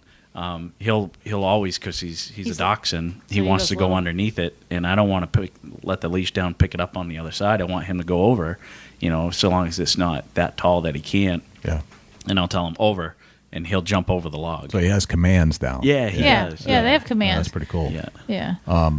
So what I'm hearing is that in some scenarios, more in Diane's neck of the woods than in Mike's, that it can be physically taxing. Well, even Mike's can be. It's a joke between us. I know it's a joke. It's a joke between us. It's lighthearted, but it sounds like, if you're going on a hike where the deer went, it was not hit particularly hard, you might be going for a while. So it brings up two questions. Number one, how hard is it physically for humans? Because it seems like dogs can go for quite a while. And number two, how long does this take sometimes? Is this a 3-day process, or do you call it something? My fastest track is 7 minutes. Okay. My longest track is 5 hours. And that doesn't mean that the longest track was the longest mile-wise. It just took 5 because of scenting conditions, because dry or some sort of difficult scenting conditions can take you hours, when 2 days from now, if it rains or something, it could be 5 minutes. So, generally I quit at 3 miles. I don't know what Mike's distance is. I generally quit at 3, but I've done a 4. Multi-days, not typically. Sometimes. If they jump the deer, I think Mike's done a couple day ones where you jumped the deer and left. Yeah, and came back the next day. Yeah, and they didn't track it for 2 days. They tracked it left and came back. Yeah. Which brings up my next question. And if you're tracking for 4 miles, you got to come to the conclusion, perhaps, that this deer's not going to die. So, and you must have a line, right? I think you brought it up in your seminar, that when is it hunting versus when is it tracking? Yeah. Hunting versus tracking. How do you decide? You're always asking yourself that question, constantly thinking about, was it the blood? How far have we gone? What are the signs? So you're thinking about that as you're going. I've had a leg shot that's gone on for 6.5 hours. And we got the deer. It was not dead. It was not going to die. It just ended up in the water, in the river, and couldn't get up again. I think eventually it kept going. Then you wouldn't have caught it. But you look at all the evidence and try to make a judgment call. Plus, you try to read your hunter. Sometimes they're not willing to go on as long as you are. And the dogs sometimes will just quit. Yeah. Bella a lot of times will get less serious about a track if she doesn't think the deer is dead or not going to die. She goes from, let's go get it, to, this isn't going to die, right? And I think Mike's talked about Ted being that way too. Most of the time I can read him and he'll tell me, yes, this is gettable or not. And it goes back to scenting of the how deer. Dogs view the deer. What the deer is putting off her scent.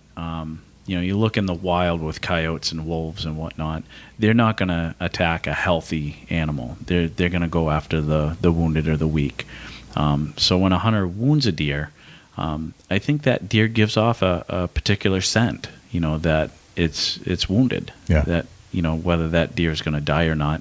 And there's some people that train, they won't take a roadkill deer, something that died instant. They want a deer that suffered. It sounds cruel, but they want that blood from a deer that is severely wounded, because when you get ready to start training a dog, you collect samples. I need to interject that we don't cause the suffering to get the samples. Yes. Right. Yeah. We would get the samples from either a hunter who had to track a deer for a while, or from a roadkill deer that had to be put down. Something like that. Yeah. We wouldn't torture a deer to get these samples. Right, right. You want, yes. I wanted to clarify that. Come by them by chance. Yeah. Right. Yeah. When you have that particular animal, that's the blood you want to save. Yeah. You just don't want one that was a quick kill. Yeah. And it sounds cruel, but that's what you want to train, because it is a different scent. Yeah. Gotcha. So you've all been on some amazing tracks, and right, Yeah. and sometimes. Yeah, last year was my couple of my most dangerous tracks ever as far as terrain. I think my longest track was the year before. We had that 4-mile track, but like Joanne was saying, you question yourself the whole track. And this particular deer was leg hit. Yeah. But it was bleeding buckets every time it stopped. And I had warned the hunter that it was a leg hit. We probably weren't going to catch it. But because it was bleeding so much, I thought it might drop dead. Yeah. So I'm out in the woods and I'm weighing to myself, this is a leg hit deer. I don't normally catch these deer. These deer can run just as fast 3-legged as they can 4. Right. So do I keep going or not? And I probably stopped on that track 8 or 10 times trying to decide if we were going to continue or not. And somebody else shot at the deer and missed it. And then it crossed a road in front of 2 other hunters who bailed out and also tried to get it and didn't get it. So we hung it up there. My hunter was also practically dead at that point. But like Joanne said, you're in the woods and you question the whole time, because if a CO officer, if a conservation officer was there, is he going to say I'm hunting this deer or am I tracking this deer? Because we're supposed to be tracking, not hunting. Right. And I think the majority of trackers I know keep that in mind, Now, sometimes, and because you've been so keen on some of this forensic stuff that you've learned from your dog and reading, so you're reading your dog, the dog's reading the track, you're reading people. You've had some interesting encounters where some of these hunts and tracks that you're on, the hunt that was done by the hunter, in your estimate, was not so up and up. So and I'm amazed that you even get these calls when you think there might not be such a clean activity going on, but you get involved because they called you, and then you're like, "Whoa, I'm out." Can we walk through some of those scenarios? Like, tell your best bizarre story. I've got one a couple of years ago, and it turned into a fish and game violation. Part of our licensing. When you witness something or you have something that's fishy, you report it. Yeah.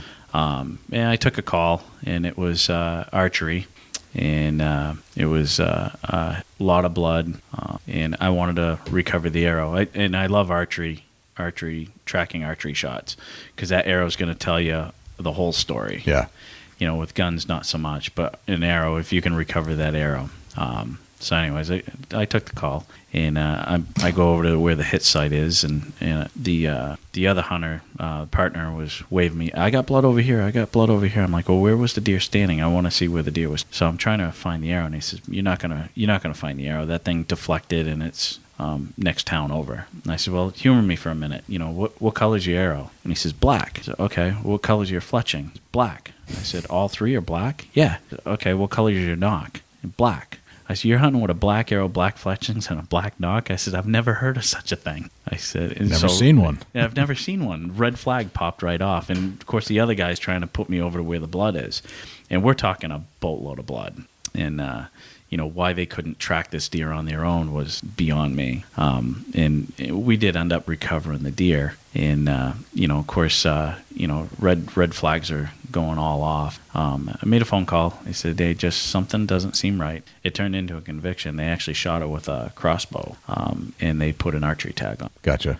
Yeah. Yeah. So you could tell. And this wasn't necessarily your dog behavior. This was like personal. Yeah, it was straight human behavior. Yeah, straight from the hunter. Keying you on. Yeah. And you get that through the hunter interview. It just didn't seem right. Right off the bat. Yeah. Yeah. What about you, Joanne? Do you have any interesting tales? Well, I guess one that I'd like people to know or other trackers to know, is to be careful when you get around roads. We pushed a deer out onto a main highway one day, and somebody hit it. Yeah. And that was. I've had a couple deer where my dogs found it first. They're usually 30 feet ahead of you on a line, and my dog will immediately jump on the deer. Most of the time it's dead, but a few times it's been alive. And the deer gets up and starts to lay deer. Gotcha. is really a scary situation. Yeah. And I'm generally hollering to the hunter to load his gun. And I proceed to jump on the deer because I'm afraid of what will happen to my dog. Right. It's sort of a reflex. Of course. And it's happened twice to me. It's happened enough that when I'm in really thick weeds or underbrush that I'm very aware of that now and try to keep my dog a little closer. Gotcha. Okay. Well, Joanne has done the most tracks of anybody for multi years running, I think. We've been busy. Of anybody in your group. Anybody in the state. She does the most tracks of anybody. No kidding. I think last year you were 79? I think 70, 71. I've done as many as 80. Yeah. Okay. She does in a season. I mean, if anybody does a lot of tracks, it's Joanne. She does the most tracks. Period. Well, I don't have another job, or I have a farm, and my husband's really supportive, and he takes the calls. And how cool is that, though? You just go on all these calls and learn. It's so amazing. Right. I mean, you're practically a deer biologist from a behavioral sense of all the things you've learned, what they do when you get hit. Well, we see, and all the trackers see so much more than the hunters do. I don't mean to take anything away from the hunters, but we see an awful lot of behavior. We see we see more deer than absolutely any year. You do. Yeah. Oh, I would expect the collective here to know more than probably some of the most seasoned hunters. More than we realized. More than you realize. Yeah. Right. Yeah. How about you, Diane? What's your crazy story? I think my craziest story, and it's kind of a two-part story, was we got a call over in a farm town, and we get there, and the deer had been shot up on a plateau in a field with a bow, a bow, like a regular archery bow. Yep. And it had come down and crossed the road, clear blood crossing the road, lots of blood on the other side of the road. And so we didn't go up to the start because there was so much blood down where it crossed the road. We probably should have. But he brought us pictures, and he had his picture of a bow laying next to this really big puddle of blood. And we followed it across the road and across a brook. And then it was like the deer had gone insane. And in a half an acre stretch, maybe a quarter acre stretch, there wasn't a hand-sized area without blood. On this, it was like you crossed the brook, and there was this flat area on the other side of the brook, and then it went straight uphill. So in this flat area, there's just blood everywhere. I mean, literally everywhere. And he says, we found the back end of the arrow over here to the left a little bit. We didn't see it. And he said, we found the back half of the arrow and the fletching over here. And there's the blood is just everywhere. And the dog is going round and round and round because there's so much blood just everywhere. And then she finally picks up kind of the deer's actual exit trail. It was like the deer had gone round and round and round in a circle trying to get rid of the arrow or something. So she finally picks up the exit trail, and it goes along for a very short distance, and then the blood stops. And I don't mean peters out. I mean, it was like someone had shut off the spigot. Right. And then she's like, but there's no deer. And so we're casting her out, and the kid's like, we jumped a deer down here when we were looking, because they had come in and they had, line searched it. Yeah. Kind of like African beaters. They had 2 or 3 of them, and they just walked in a line. Yeah. And so we kind of pushing her down. She's not really tracking. She's just looking. And there's nothing. There's literally nothing. And we get down to where they said they jumped a deer, and there is a set of deer tracks down there, and we show them to Bella, and she's like, okay, we'll follow this set of tracks. But she's not like she is when she's on a wounded deer track. Yeah. She's just like, okay, I'll follow this track. And it goes straight up this hill. And I mean, it's a vertical climb. Without the dog, Rob probably wouldn't have gotten up there. Yeah. And so we're like, we searched out there for hours. Never found anything more. And Bella never hit on the thing again. And it's like, there's just something wrong with this track. There's totally something wrong with this track. There was so much blood, and then there's no blood. Yeah. So a few months later, the CO calls us. Did you do a track for this guy? Yeah. In this town? Yeah. Well, I need all your documentation on that. So I sent him my little map that I do and the information from my call log. The kid called at X time on X day, and then we tracked it at X day at X time. And, he kind of grilled me on the track. Well, turns out the deer wasn't there because they picked it up. They shot it at night with a crossbow. So this ended up with him and another guy being convicted of 22 counts of poaching in New Hampshire and Vermont. Wow. Yeah. So last year, we get a call for a track. Someone I don't know their name. Mike's already laughing. Someone whose name I don't know. And get down there. And I like to get their license number in person. Yep. So I can see the license. Yep. You know, people I know, I'll just let them read it to me over the phone. Yep. But if I don't know them, I want to actually see this license. Sure. To make sure it's not a made-up number. So we get the license out. It's dark. It's at night. We're on the hood of the car, and the kid's got his license out, and he says, oh, yeah, and here's my friend. He's going to help us track. He's been helping me all afternoon. And I look up, and it's that kid that had been convicted. Convicted, right. Who isn't supposed to be anywhere near anything to do with deer hunting. So I know he's not supposed to be there. So instantly red flags are going off that this might possibly be a sketchy situation again. Right. So between the house and where we were meeting them for the start of the track, I'm texting the game warden saying, do you know who I'm out on a track with? And he texts back and he says, he can't be there. Well, he is. So, and again, another sketchy track. Yeah. Lots of blood. Deer went up a hill, turned around, came right back on the same track, and waist-high level leaves, there was a thick layer of blood all over the leaves right there. And that was the end of the track. And there were fresh four-wheeler tracks. And Bella kind of cast about, and then she picked up another. And there had been 2 deer, a doe and a fawn, an adult fawn. Mm-hmm. So she followed the adult fawn out, and it came right out where we parked the car and crossed the road and went up. And so it turned out the guy we were tracking for was the guy they had tried to convict but didn't have enough evidence against. Yeah. So, again, it probably was another picked up, put on a four-wheeler, taken out deer. Right. But we couldn't. Right. As far as I know, nothing got proven, but it's just some of the sketchy stuff. I carry when I'm tracking. Right. I'm a girl, and I'm alone a lot of the times if my husband doesn't come with me. Right. He doesn't track much anymore. Yep. Mike carries. Carry? No, I don't. I carry as little as possible. I lose most things in the woods. Yeah. Diane, get your phone here, too. It's got some water on it. And a water. Okay. All right. Just want to make sure. All right. So if there are trackers out there or people that want to get into tracking, or if there are hunters that need help with a track, how do they reach you guys? Fish and Game website. We're on that under hunting, and there's a list of our telephone numbers and our names. Gotcha. Well, those and are our towns. Yeah, that by the end of the year, it'll be populated. They delete that page every year, and then they repopulate it again. Gotcha.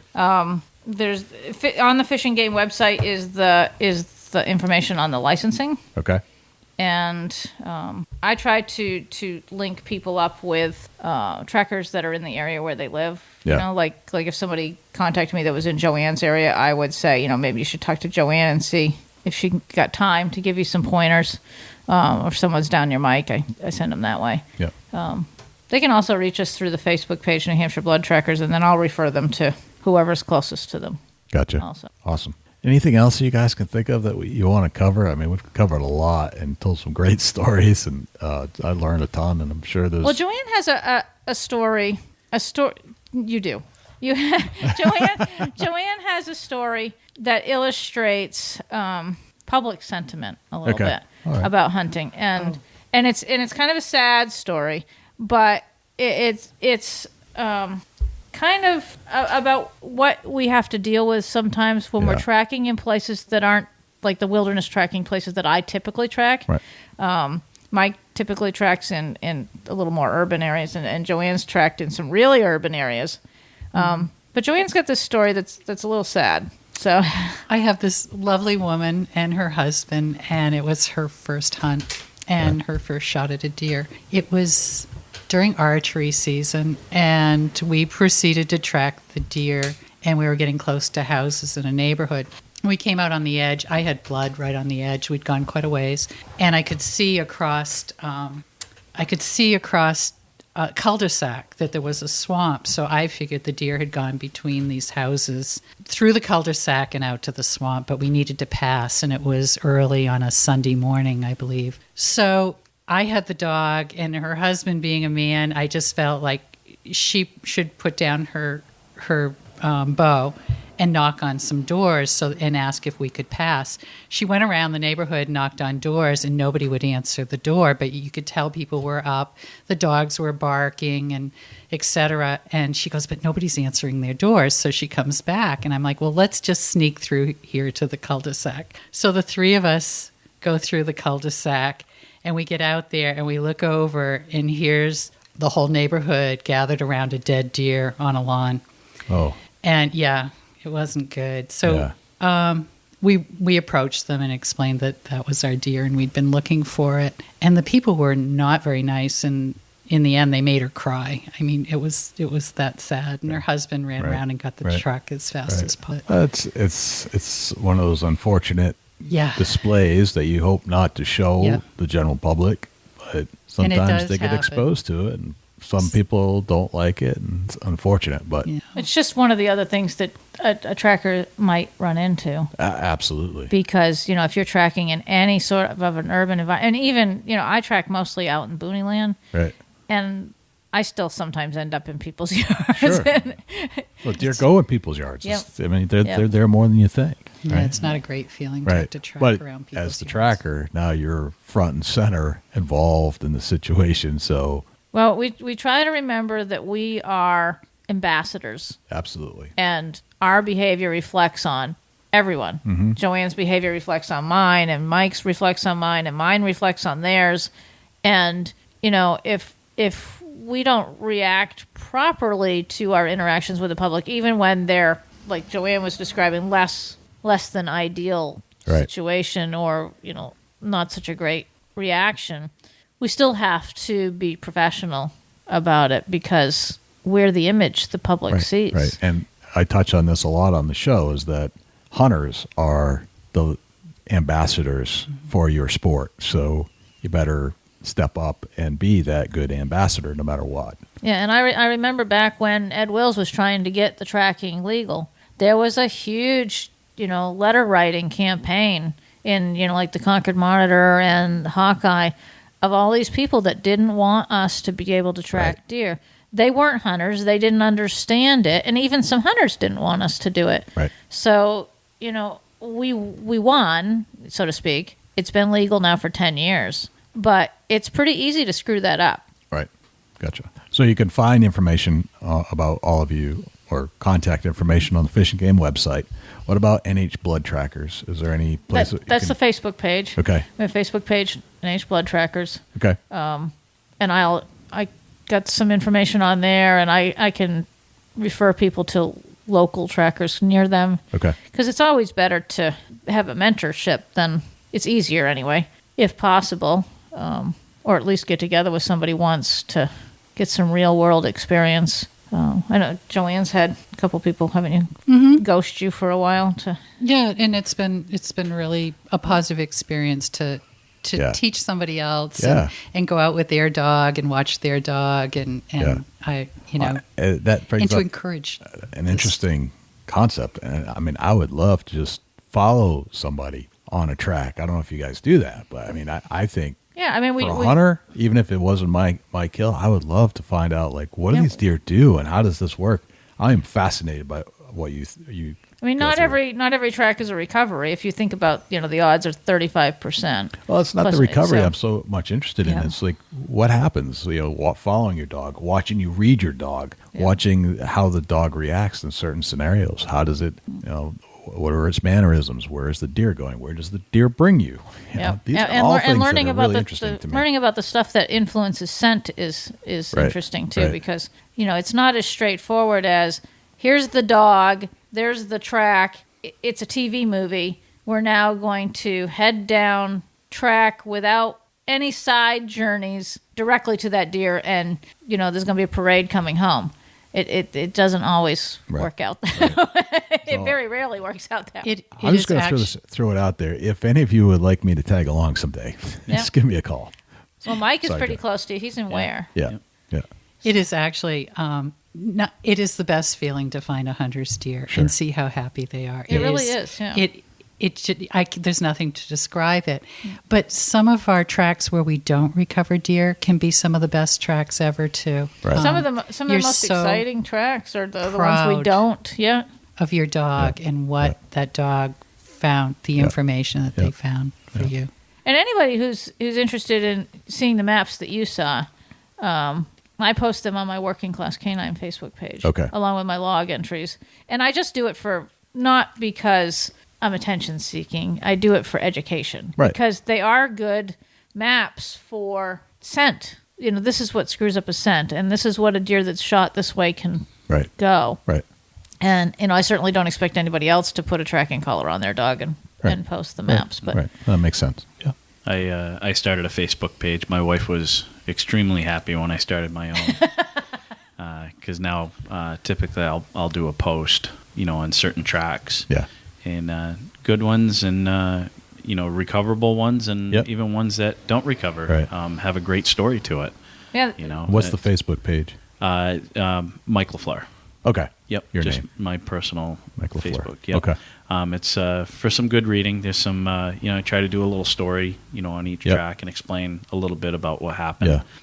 And then other people can learn from it. And, and it's good to go back and read through them. Yep. And I try to share some of the, like, if Joanne will put up a public post, I'll ask her if it's okay to share it on the New Hampshire Blood Tracker page. So the New Hampshire Blood Tracker page has a lot of information on it. Gotcha. Because I'll share different posts from different people. I share some of Mike's and some of mine, and those who want to contribute that are trackers can, and sometimes hunters will come on and say, I had Joanne come find my deer for me, and it was just really cool. Right. I think it is cool. I don't post. I've had some people actually unfriend me because of what you do. Well, and it's been Well, I gotta say I appreciate each and every one of you and doing what you do, and it's fascinating subject matter to me, and I think our listeners are going to really appreciate it. So please just keep doing it. I love it. It's such an asset to the hunting community. You're great ambassadors, and thanks for coming into Big Buck Studios. Thanks to Diane, Richardson, Joanne, Greer, and Mike Lafleur for entertaining us with their vast knowledge of tracking wounded deer with their trained leashed dogs. It's a fascinating subject, something we haven't covered, and something that I really wanted to touch on after I attended a seminar that Diane gave, and the commentary and the stories. And that was what really caught me, was the stories that these guys encounter when they're out and they get that call. Hey, I've got a down deer, come help me track it. And they never know what they're getting into, nor do they know how far they're going to have to go. But they really need to know their stuff. And the things that they learn about deer behavior after it's wounded is absolutely immeasurable, because those things we as hunters, if we learn from these folks, will learn a lot more than what we could experience in a lifetime of hunting. So that's why I find it so fascinating and valuable to us, especially when you're trying to find a deer you hit. So anyway, hope you enjoyed that. Dusty, do we have a Chubby Tines tip of the week? We do, Jay. And the Chubby Tines tip of the week is sponsored by Morse's Sporting Goods. Firearms, used firearms, bows, used bows, located at 85 Kentucky Falls Road in Hillsborough, New Hampshire. Give Jim a call at 603-464-3444, morsessportinggoods.com. Your dollars go further in New Hampshire. There's no sales tax. Morse's Sporting Goods. I'm going to talk a little bit about food plots and what you can do. I've been getting a lot of people saying, man, my deer are really burning off my half-acre food plot really quick. I mean, they're just annihilating it. I said, really? And they said, yeah. I said, well, obviously you got a lot of deer for the plot that you've designed. And maybe that's the only area you got, but if you got a little bit of extra money and you can take time and go in there and put up just a 6-foot, 7-foot, 8-foot netting fence, which you can buy usually through your local tract supply or co-op or wherever you got somebody that supplies fence, but they make an actual almost like a plastic fence. And if you go in there and you can put your fence post on 10-foot sections, every 10 foot sink a post, and fence posts are fairly reasonably priced. But if you go in there and fence off half of that, it keeps it where you can let half that food plot mature out, and then you can take and switch your netting over to the other side. That just gives you a little bit of control on how much browse that they're actually doing to that food plot. Because, you spend your money on seed, fertilize, chemical spray. You don't want them to go in there and annihilate it and just completely burn it off the ground, and then you're down to nothing. So if you can put up a little bit of control and keep them off of one side of it, let them browse down the one side, then open the other side up and close down the other side and let it go ahead and get back where it's regrowing and actually producing that tonnage that you need to keep them fed right. Right. I remember Doug talking about that a while back, Doug from the Horny Buck Seed Company, about how like some of the challenge is often to keep the deer out before it's time to come eat. Basically, it's not dinner time yet. Yeah, I mean, obviously, alfalfa or clover or soybeans, they're going to keep producing, but just like anything else, if they get too much browse on them, they're going to die. Right. They can only handle so much abuse at one time before they just they're not as strong. They're not real strong where they can recover from that down to the dirt browse. I mean, when they trim it off right at the dirt, it's hard for it to recover. Right, exactly. Well, excellent tip. Dusty, where can we find you when you're not hanging out here in the studios with me? Shoot me an email, dusty@bigbuckregistry.com. You can look me up on Instagram and Twitter @ChasingAntler, Facebook.com/Chubby Tines Outdoors. Jay, where can the people reach out to you when you're not on the mic? Likewise, you can shoot me an email, jay@bigbuckregistry.com, and you can visit us on Facebook, facebook.com/bigbuckregistry. We're also on Twitter, which is twitter.com/bigbuckregistry. We're also on Instagram, instagram.com/bigbuckregistry, and YouTube, which is youtube.com/bigbuckregistry. On YouTube, you can listen to all of our podcasts in their entirety. As far as videos are concerned, it's a boring video, but the audio content is there, so you can actually listen to our podcast. You can also listen to all of our live shows that we've done on Thursday nights when we do them, and we've gone back and re-interviewed a lot of our previous guests we had on the show just to put a face to a voice, let's put it that way. You can always listen to our show on other places as well, not just YouTube. We're found on Stitcher, TuneIn Radio, iHeartRadio, Spotify, Google Play, and as an Amazon Alexa skill. Go to Alexa and say, Alexa, enable Big Buck Registry. And if you would like to submit a buck to our page for consideration and be featured on our page in front of 250,000 diehard deer hunting fans, all you have to do is go to bigbuckregistry.com/mybuck, and all of the instructions will be right there. I think that's pretty much everywhere we're at. I think that's a wrap, Dusty. That's a whole lot of big buck, Jay. Sure is. I'm Jay Scott. I'm Dusty Phillips. And this is the Big Buck Registry's Deer Hunting Podcast. We'll see you next week.